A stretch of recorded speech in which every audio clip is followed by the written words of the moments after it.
Kan? Sudah, Pak. Udah ya. Jadi ini rencana jadwal kita ya. Jadi kalau untuk asistennya saya sendiri nanti judul praktikumnya yaitu sintesis dan karakterisasi bioplastik ya. Kemudian Bu Nilat judulnya yaitu pembuatan komposit dengan bantuan iradiasi gamma. Kemudian Pak Lutfi judulnya yaitu pembuatan bahan grafena oksida tereduksi. Kemudian Bu Dita judulnya yaitu sintesis dan karakterisasi PVA-MO sebagai bahan potensial untuk dosimeter ya. Untuk pertemuan awal kita mulai dengan kontrak perkuliahan, tata tertib, pembagian kelompok, kemudian materi dari saya ya. Kemudian untuk minggu depannya Bu Nilat, minggu berikutnya Pak Lutfi, kemudian minggu keempat Bu Dita. Kemudian untuk praktikumnya ini masih temporer ya jadwalnya ini. Nanti menyesuaikan akan diinfokan lebih lanjut kalau sudah ada kepastian kita untuk kuliah offline-nya ya. Kelompoknya saya bagi menjadi 4 ya. Jadi ada 4 kelompok A, B, C, D. Kemudian nanti direncanakan pertemuan terakhir ada presentasi kelompok sebelum UAS ya. Jadi nanti ada presentasi kelompok, silahkan disiapkan untuk salah satu penilaian ya. Kemudian untuk kelompoknya itu ini ya, urut absen aja ya. Jadi A dari absen ini, yang dari Alif sampai ke Cinta Kurnia. Kemudian yang B dari Erika sampai ke Khairum Hawari. Kemudian yang kelompok C dari Kurnia sampai ke Niko. Yang D dari Nisrina sampai ke Joko Prasetyo. Oke, dan ditanyakan untuk awal ini. Gimana? Belum, Pak. Belum. Belum ya. Belum ada ya. Oke, kalau belum ada, saya mulai untuk yang penjelasan praktikum saya ya, terkait bioplastik. Oke, bentar, saya buka dulu.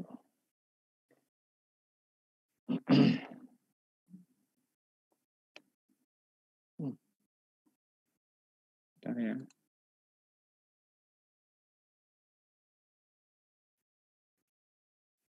Ada, bentar.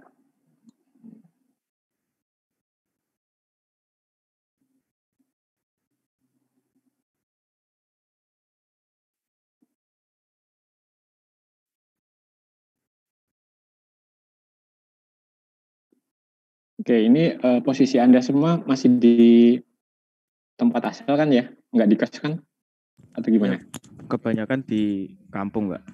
Ya, nanti ke Jogjanya nunggu kepastian aja ya. Ya, Pak. Daripada Anda nanti repot juga ya. Udah lama di sini tapi belum ada kepastian. Nanti nunggu aja info resmi dari STN terkait rencana praktikum offline-nya. Oke ya. Ya, Pak. Oke, kita mulai untuk yang penjelasan praktikum saya terkait tentang pembuatan bioplastik dan karakterisasi mekaniknya. Oke, untuk yang bioplastik ada yang tahu apa sih bioplastik itu? Kantong plastik ramah lingkungan, Mbak. Oke, ramah lingkungan. Terus? Plastik dari bahan alami, Pak. Bahan organik, Pak. Bahan organik. Oke, kalau yang plastik sintetis organik bukan? Dari ini anorganik. Berarti kan ada bioplastik, berarti ada plastik biasa kan ya? Iya, Pak. Nah, bedanya apa? Mudah terdegradasi aja, Pak, kalau yang bioplastik. Ya, yang paling penting penjelasannya yaitu ini mudah didegradasi ya oleh bioorganisme ya atau mikroorganisme. Ya, itu salah satu syarat utama sebagai bahan bioplastik. Nah, sehingga bahan utama untuk pembuatan bioplastik apa kalian? Ini pati singkong, Pak, kalau nggak salah pernah dengar. Pati singkong. Oke. Kalau yang plastik sintetis dari apa? Minyak bumi. Minyak bumi, Pak. Minyak bumi ya. Oke, jadi fraksi-fraksi polimer yang ada di minyak bumi itu yang plastik sintetis. Oke. Nah, ini ya. Jadi pada awalnya pengembangan plastik itu berasal dari turunan petroleum produk ya. Dari fraksi-fraksi petroleum produk terutama nanti yang di fraksi bagian bawah ya. Berarti dia merupakan organik atau anorganik? Anorganik, Pak. Anorganik. Apa sih bedanya organik dengan anorganik?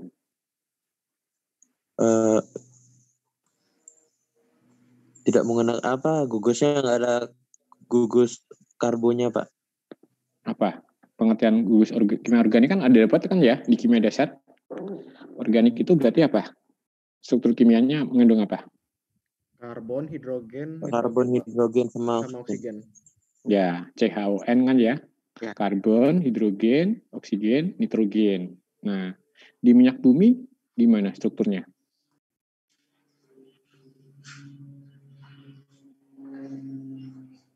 Gimana? Organik berarti minyak bumi, Pak. Iya, organik. Iya, kan minyak bumi kan dari apa tuh? Asal mulanya dari mana sih? Pak. Hidrokarbon kan ya? Iya, Pak. Ya. Jadi jangan salah. Minyak bumi itu termasuk senyawa hidrokarbon, dia termasuk senyawa organik. Nah, sekarang di bioplastik organik juga bukan? Organik juga, Pak. Tapi lebih bedanya apa? Degradasinya aja. Berarti gimana? Dari struktur kimianya? Mudah diurai. Mudah diurai. Nah, sekarang sudah dapat mata kuliah kimia organik kan ya? Di awal kuliah? Iya, Pak. Nah, untuk polimer, ya, jadi plastik itu termasuk polimer ya. Nah, untuk polimer yang sifatnya ini, yang di plastik dari minyak bumi atau plastik konvensional, polimernya sifatnya seperti apa? Plastiknya lebih kuat nggak toh dibandingkan bioplastik? Iya. Lebih kuat. Nah, kenapa bisa lebih kuat? Gimana? Dari ilmu kimia organiknya?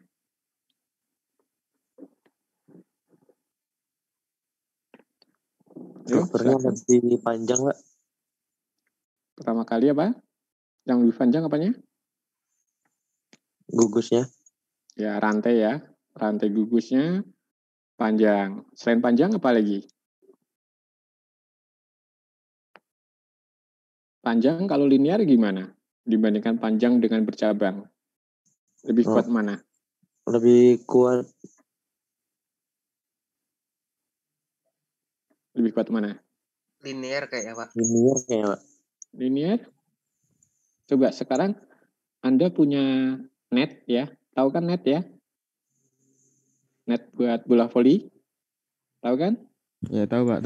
Nah, itu salah satu contoh untuk rantai bercabang. Ya. Kalau yang linear tadi tali dua aja. Tali tanpa ada apa? Ikatan yang menghubungkan rantai linearnya. Lebih kuat mana menurut kalian? Lebih kuat bercabang, Pak. Nah, lebih kuat rantai yang bercabang dibandingkan dengan rantai yang lurus. Ya. Jadi, kekuatan dari mekanik dari suatu polimer bisa ditentukan dari berat molekulnya. Ya, semakin banyak atau semakin besar berat molekulnya, maka dia punya sifat mekanik yang tinggi, lebih tinggi.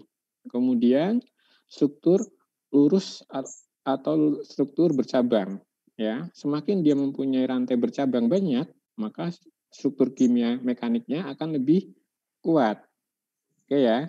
Nah, kemudian yang kita sebut sebagai bioplastik ini bahan bakunya. Bahan bakunya kalau yang dari mekanik dari petroleum product base ya. Sedangkan kalau yang bioplastik pada umumnya kita menggunakan bahan-bahan bio base, bisa menggunakan bahan turunan dari tumbuhan Ya, tadi apa yang digunakan tadi bahan baku utamanya?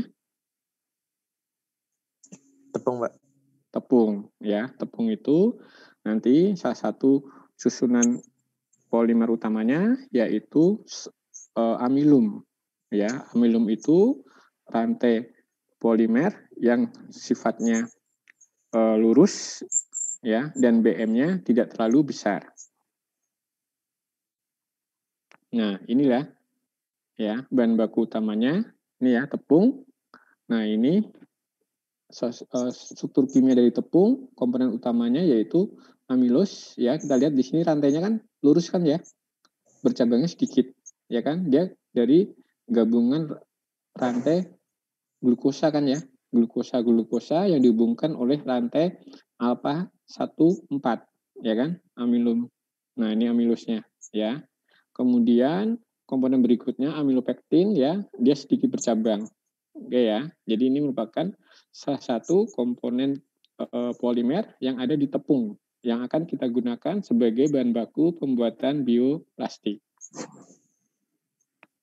Nah, ini salah satu contoh produk dari bioplastik. Nah, yang kalian sudah pernah pakai apa produk bioplastik? Ini apa? Sedotan, Pak. Sedotan ada kan ya? Terus apa lagi? Polietilen apa? Apa? Tas kresek.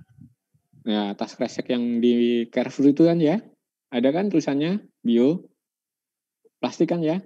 Yang di Carrefour.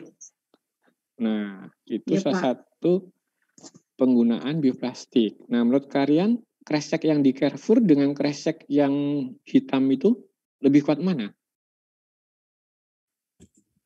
Lebih kuat Yang kuatan hitam. hitam Yang nih, Pak. hitam. Kuat yang Plastik hitam itu kan kasar. ya.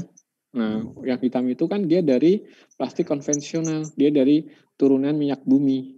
Nah, harganya menurut kalian lebih murah mana? Biasanya murah yang hitam, Pak. Murah yang hitam. Oke, sekarang kenapa bisa murah yang plastik konvensional dibandingkan dengan bioplastik? Kalau bioplastik tuh mahal bahan bakunya, Pak. Oke, kenapa bisa mahal? Bahan bakunya terbatas, Pak. Bahan bakunya butuh banyak, Pak. Ekonomis. Ya, ekonomis. Oke, bahan bakunya kan sama. Kalau kalian ingin mencetak plastik 1 kilo, baik untuk minyak bumi dengan yang dari tepung, kan sama-sama 1 kilo. Apa yang menyebabkan tidak ekonomis? Kurang ekonomis. Prosesnya mungkin, Pak. Prosesnya.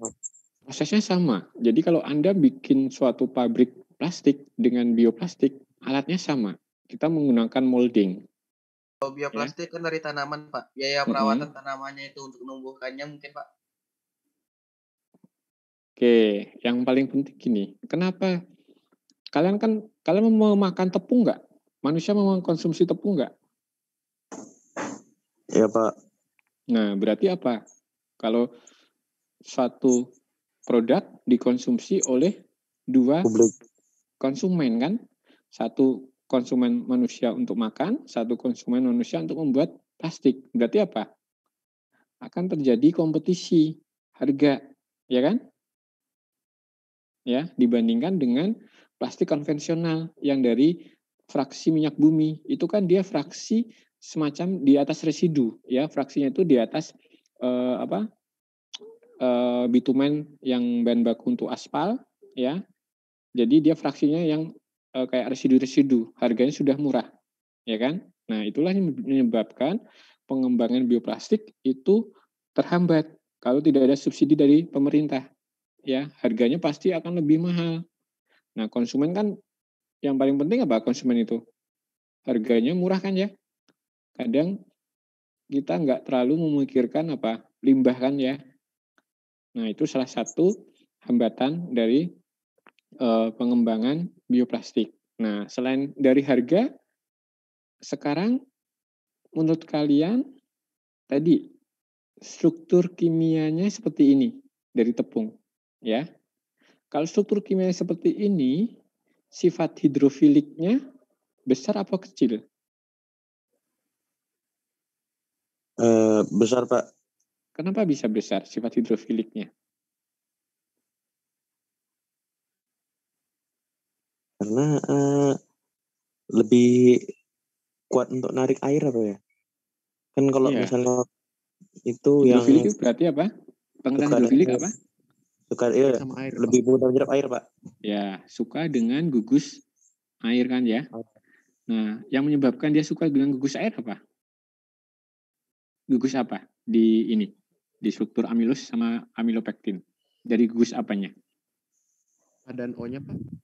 Apa? Maaf. A dan hidrogen dan OH-nya, Pak. Nah, yang paling penting ini OH-nya. Ya. OH ini gugus hidroksil, dia merupakan gugus yang suka dengan molekul air sehingga sifatnya hidrofilik. Nah, sekarang kalau plastik yang Anda hasilkan gugusnya sifatnya hidrofilik, apa akibatnya? Gampang robek. Nah, kalian bayangkan aja, kalian punya plastik, kemudian kena uap air aja, plastiknya kalau suka air berarti gimana? Plastiknya akan apa? Langsung rusak kan ya? Dia akan menyerap air, dia akan menggembung kan? Tidak mempunyai kekuatan mekanik, ya kan?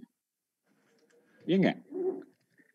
Nah, sehingga bahan bakunya tidak cuma dari tepung, harus dikombinasi atau dilakukan modifikasi struktur, ya. Yang tadinya ini strukturnya lurus, rantai polimernya lurus, kita buat nanti rantai polimernya bercabang, ya, kita ikatkan. Nah, biasanya nanti kita tambahkan dengan polimer sintetis, tetapi yang berat molekulnya tidak terlalu besar, ya, sehingga sifat mekaniknya meningkat, tetapi dia masih bisa didegradasi oleh mikroorganisme. Itu yang paling penting di bioplastiknya. Oke, bisa ditangkap? Coba. Oke, nah, nih, komponen utama dari bioplastik yaitu biopolimernya ya, dari tepung. Oke, kemudian nanti kita menggunakan polimer sintetisnya, nanti kita bisa menggunakan PVA, bisa menggunakan PLA ya, polylactic acid, itu yang paling banyak digunakan, PLA ya, polylactic acid, itu polimer sintetis, tapi dia rantainya tidak terlalu panjang ya, sehingga tetap bisa didegradasi oleh mikroorganisme. Kemudian kita tambahkan senyawa plastisir. Ya, ini plastisir itu suatu senyawa yang memberikan sifat plastik. Nah, sekarang secara mekanik sifat plastik itu seperti apa sih? Kalian pernah narik plastik? Molor, bisa molor itu, Pak. Elastis. Elastis. Gimana? Elastis ya bentuknya. Sifat elastisnya. Oke, sifat elastisnya sama enggak dengan rubber atau karet? Beda, Pak, beda. Elastis. Beda. Kalau rubber atau karet gimana? Dia ketika ditarik bisa balik ke semula, tapi kalau yang plastik nggak bisa, Pak. Jadi gini ya, kalau yang rubber, kalau Anda kasih stres, tegangan ya, beban, maka dia akan mengalami apa? Mengalami perpanjangan ya, mengalami strain kan, perpanjangan. Kemudian kalau rubber itu stresnya atau bebannya kita hilangkan, maka balik ke awal enggak? Iya, Pak. Ya, nah itu balik ke awal, itu yang rubber. Kalau yang plastik gimana? Nggak balik. Nggak balik, Pak. Nggak balik kan ya. Berarti yang plastik itu kalau kita kasih beban, dia akan mengalami strain ya, tegangan ya. Kemudian bebannya kita hilangkan, strainnya balik ke awal enggak? Enggak kan ya? Enggak, Pak. Ya, itu bedanya plastik dengan rubber. Oke ya, bisa dipahami ya? Iya. Oke, jadi di sini kita menggabungkan pembuatan bioplastik itu gampang ya, semacam kayak kalau yang perempuan itu suka membuat roti ya, caranya sama. Kita mencampurkan, memixing ya biopolimer, kita campurkan dengan PVA, kita campurkan dengan gliserol sebagai plastisirnya ya, diaduk, kemudian sambil dipanaskan ya, kemudian setelah itu dicetak, udah jadi dikeringkan, nanti akan jadi bioplastik ya. Nanti silahkan setelah penjelasan, kalian sebelum praktikum offline, bisa mencari di YouTube ya. Itu banyak sekali tentang materi pembuatan bioplastik dengan berbagai macam material ya. Itu nanti bisa kalian pahami lebih gampang kalau kalian nanti melihat dari YouTube-nya. Oke ya. Nah, sekarang pembuatan bioplastik itu bisa kita menggunakan compression molding ya. Jadi ini campuran-campuran tadi kalau secara pabrik kan nggak mungkin ya. Ini kita campur pakai beker terus aduk selesai cetak ya. Nggak akan efisien secara pabrik ya, secara ekonomisnya. Nah, biasanya dia menggunakan suatu alat ya, compression molding di sini ya. Dia kapasitasnya besar, dicampurkan, kemudian dicetak. Ini moldingnya dicetak. Misalnya Anda ingin membuat gelas ya. Sekarang kan banyak gelas-gelas itu ya, gelas yang kopi itu kan dia kan dari bioplastik juga kan ya, yang bisa dilapisi kan ya. Nah itu bisa menggunakan molding dari cetakan ini, kemudian dicetak menggunakan suhu panas ya. Nanti bisa tercetak jenis, model, dan bentuk dari plastik yang diproduksinya. Kemudian kalau ingin membuat plastik lembaran, kita bisa menggunakan injection molding ya. Ini plastik lembaran. Jadi di sini feed hoppernya ya, bahan bakunya tadi dari tepung, kalau kemudian glycerol, kemudian polimer sintetisnya bisa PLA, bisa PVA, masukkan ke feed hopper ya. Kemudian baru masuk ke sistem hydraulic pressure, kemudian dilakukan semacam pemanasan ya. Di sini heating chambernya dipanasan sambil diaduk ya. Nah nanti ini akan dikasih tekanan ke sini. Nah nanti ini keluarannya di sini itu dia dalam bentuk tarikan lembaran plastiknya ya. Jadi pembuatan plastik plastik konvensional ya dari minyak bumi sama dengan pembuatan plastik yang bioplastik, alatnya sama ya, cuma berbeda dari raw materialnya. Bisa juga menggunakan proses yang extrusion ya, di sini sama ya. Di sini menggunakan apa namanya? Kalau seperti ini alat apa? Spiral, Pak. Screw ya, screw conveyor ya sebenarnya kan ya. Jadi di sini Iya, Pak. alat yang untuk extrusion itu sama aja, feed hopper masuk, kemudian di sini ada screw conveyor, tapi screw conveyor di sini dikasih pemanas ya, heaternya ini. Sehingga apa?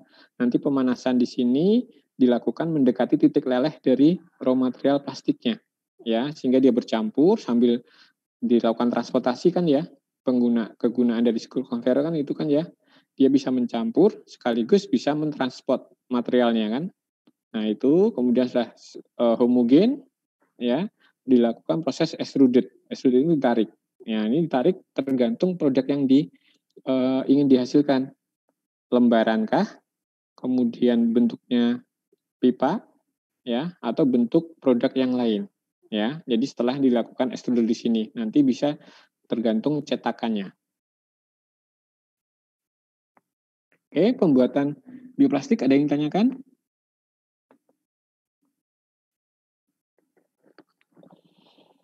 Gimana? Ada yang tanyakan? Belum, Pak. Belum? Kalau misalnya di STTN praktikumnya udah ada alatnya juga, Pak. Belum. Jadi kita belum sampai menggunakan alat ini ya. Tapi kita masih menggunakan skala lab. Jadi kita masih mencampur ini pakai beker gelas saja, kemudian kita cetak pakai metode casting ya, dituang gitu aja. Kita belum punya alatnya ini. Oh. Ya, tapi produknya sama. Cuma ini kan untuk kapasitas yang besar kan, alat seperti ini. Iya, Pak. Ya, karena apa? Karena dia butuh raw materialnya banyak ya untuk satu batch produk ini. Ya, kalau materialnya kecil ya nggak akan jalan ini alatnya. Oke ya. Ada lagi? Tanyakan?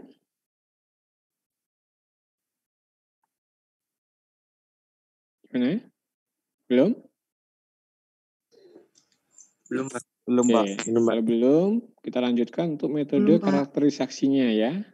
Karakterisasinya untuk yang bioplastik, pertama kali yang paling penting yaitu karakterisasi mekaniknya dulu. Ya, mekanik itu apa? Kekuatannya, kekuatan dia tariknya.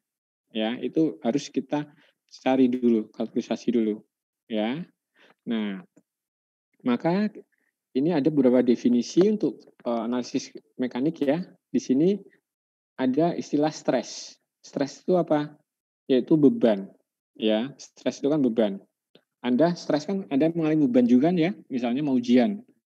Ada di stres. Nah, itu ada beban. Sama, stres di sini beban. Nah, di sini stres ini yaitu apa?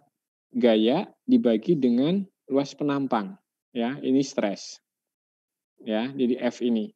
Ini gaya, ini luas penampangnya. Stresnya yaitu F per A. Oke. Kemudian kalau suatu bahan dikasih stres atau dikasih beban, maka apa yang terjadi? Dia akan mengalami perlawanan. Cara melawannya gimana? Dia akan merubah struktur molekulnya. Ya, akibatnya akan terjadi strain. Strain itu apa ini? Pertambahan, ya, pertambahan panjang. Ini strain, yaitu pertambahan panjang dari L menjadi delta L. Ya, tadinya ini awal mulanya ini ya dikasih stres F per A akan mengalami perpanjangan delta L ini ya. Inilah strain. Oke ya. Berarti strain yaitu delta L perpanjangan ini dibagi dengan L mula-mula. Panjang mula-mulanya. Oke ya. Berarti ada satuannya enggak strain itu? Nggak ada, Pak. Enggak ada satuannya ya. Saling menghilangkan satuan panjang. Kemudian kita belajar tentang jenis deformasi. Deformasi itu perubahan ya. Dulu pada waktu kita belajar proses transfer kan suatu fluida dikasih stres akan mengalami deformasi kan ya? Masih ingat ya? Pak.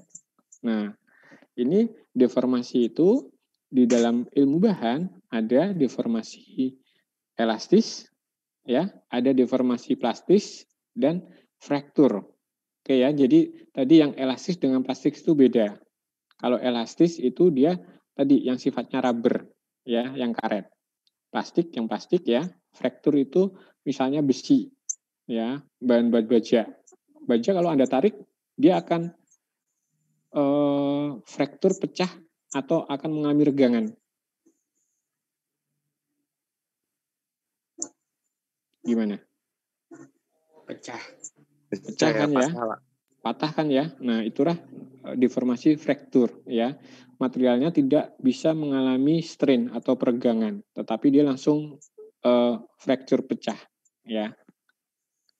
Nah, di sini untuk elastis deformasi sifatnya reversible. Apa maksudnya? Yaitu setelah stresnya dihilangkan, dia akan balik ke posisi semula L-nya ya. Sedangkan kalau deformasi plastik sifatnya irreversible.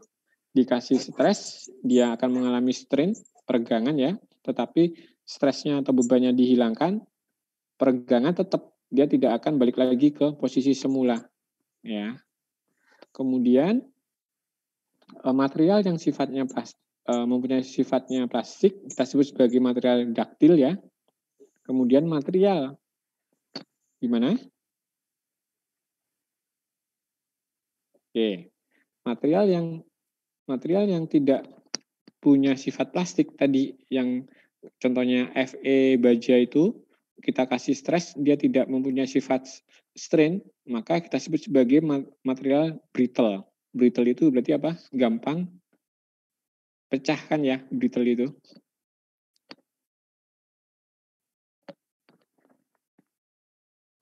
Oke, ini gambaran secara molekulernya ya. Dari secara molekulernya ini suatu molekuler bahannya ya. Awal mulanya masih rapi, kemudian kita kasih gaya, ya, maka ini akan terjadi bond scratching ya, ada mulai terjadi peregangan struktur antar molekulnya, oke ya. Kemudian kalau yang elastik ini, F-nya kita hilangkan, dia akan balik ke posisi semula. Demikian juga dengan struktur molekulernya, oke ya. Kalau plastik ini struktur awal molekulernya, kemudian dikasih gaya beban ya, maka di struktur molekulernya di sini akan mengalami scratching dan plane shear ya. Jadi scratching itu mengalami suatu perubahan struktur ya, pergeseran. kemudian yang plane shear dia geser dalam satu plane, jadi dalam satu struktur lurusnya, ya.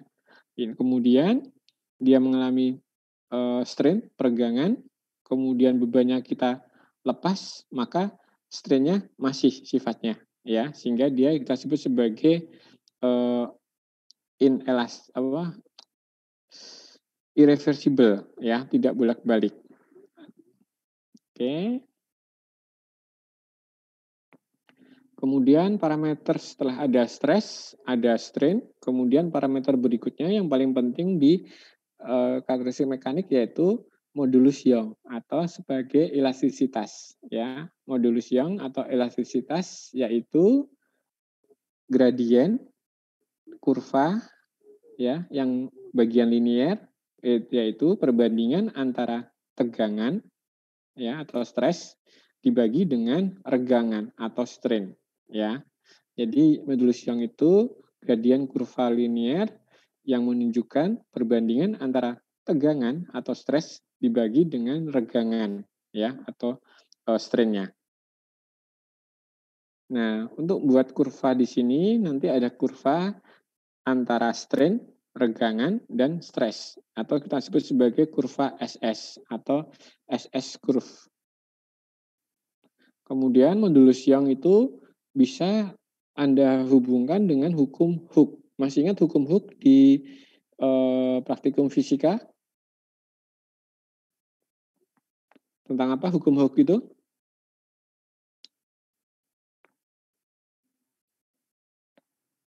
Gimana? Ada nggak praktikum hukum Hooke di fisika terapan? Nggak ada, Pak. Nggak ada? Yang praktikum pakai pegas itu? Nggak ada, Pak. Nggak ada? Yang pegas ditarik? Iya Pak, dulu di SMA kalau nggak salah pernah. Oh, di SMA ya? Ya. Jadi hukum Hooke itu, ya, hukum Hooke itu kan dari pegas yang ditarik itu kan ya? Iya, Pak. Nah, itu bisa analogi dengan modulus Young-nya, ya. Jadi di sini hukum Hooke ya, masih ingat ya? Jadi ada pegas, kemudian pegasnya dikasih beban F ya, maka akan terjadi scratching kan ya, ada peregangan kan. Nah, kemudian dikasih semakin besar F-nya, maka akan semakin besar strain-nya kan. Nah, modulus Young yaitu tadi hubungan antara stres dibagi dengan strain-nya.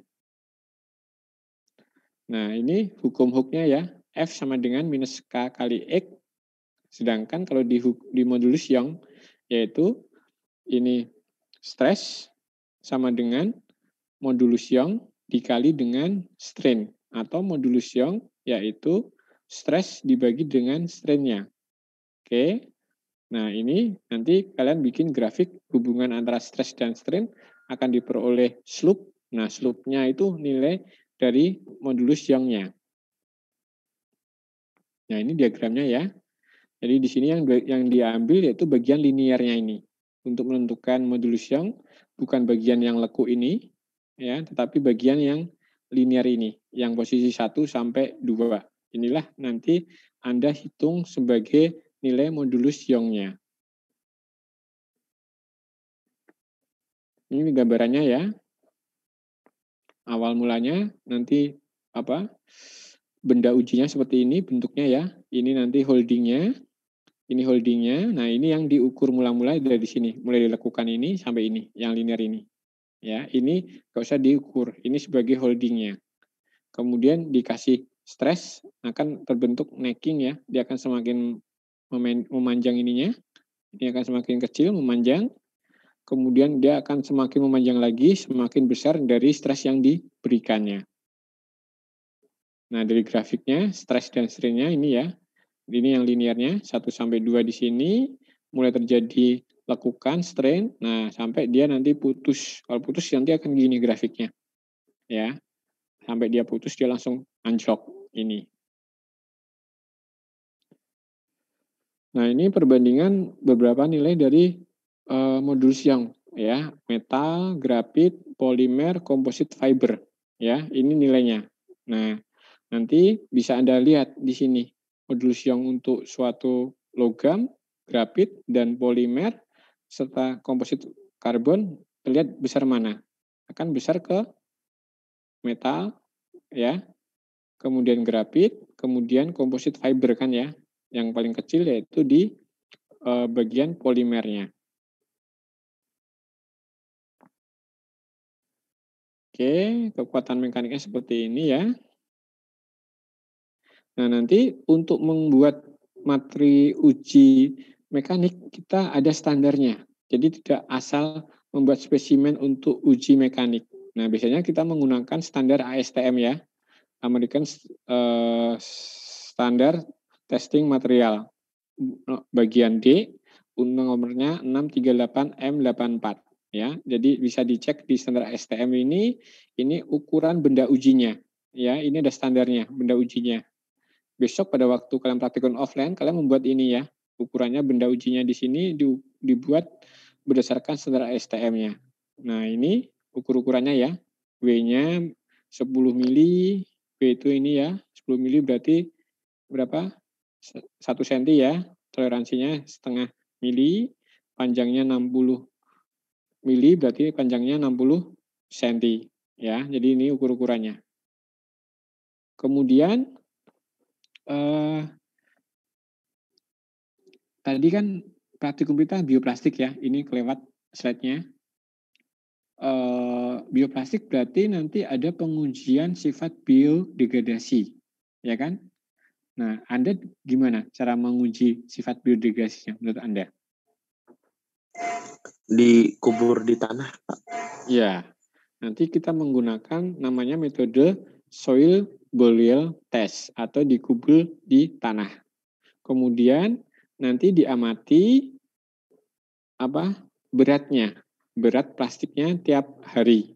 Nanti kalau dia mengalami degradasi, maka plastiknya beratnya akan semakin kecil, ya. Berarti plastik yang Anda bikin bisa degradasi oleh mikroorganisme di tanah. Oke ya. Kemudian karakteristik berikutnya tadi, sifat plastik itu inginnya hidrofilik atau hidrofobik? Hidrofilik. Hah? Hidrofilik. Berarti plastik mau kalau kena air langsung rusak. Hidrofobik, Pak.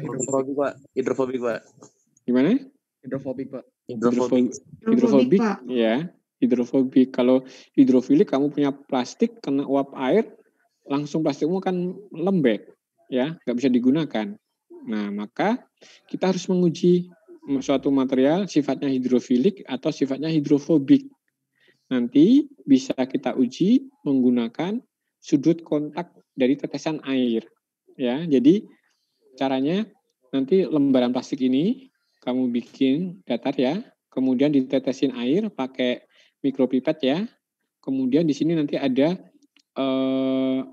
mikroskop optik yang bentuknya center ya, itu nanti posisinya horizontal. Jadi bukan posisinya dari vertikal atas ini mikroskopnya, tetapi dari sisi horizontalnya.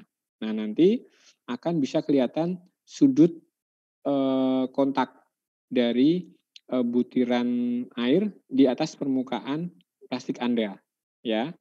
Yang kalau material Anda sifatnya hidrofilik, maka sudut kontaknya akan lebih kecil dari 90 derajat, ya. Kalau sudut kontaknya misalnya di sini lembar plastik, kamu teteskan air, kemudian dia akan bleber ya. Sudut kontaknya kan kecil saja, bleber itu sudut kontaknya kecil, maka sudut kontaknya di bawah 90 itu sifatnya hidrofilik. Kalau semakin sifatnya hidrofobik, maka sudut kontaknya akan lebih besar daripada 90. Ya. Target kita kalau bisa adalah 90. Kalau bisa bagus lagi di atas 120 derajat. Nanti plastik yang Anda bikin sifatnya sebagai super hidrofobik. Itu contohnya yaitu pembuatan plastik untuk cover kaca mobil ya, sehingga kaca mobil itu kan tidak mudah mengembun kan ya, karena dilapisi oleh lapisan plastik kaca super hidrofobik, sehingga dia tidak mudah mengembun dan tidak mudah menempel kotoran di kaca mobil. Itu nanti sifatnya super hidrofobik. Harganya lebih mahal kalau Anda bisa membuat plastik yang sifatnya super hidrofobik. Oke, sampai sini ditanyakan? Belum ada, Pak. Belum ada semuanya?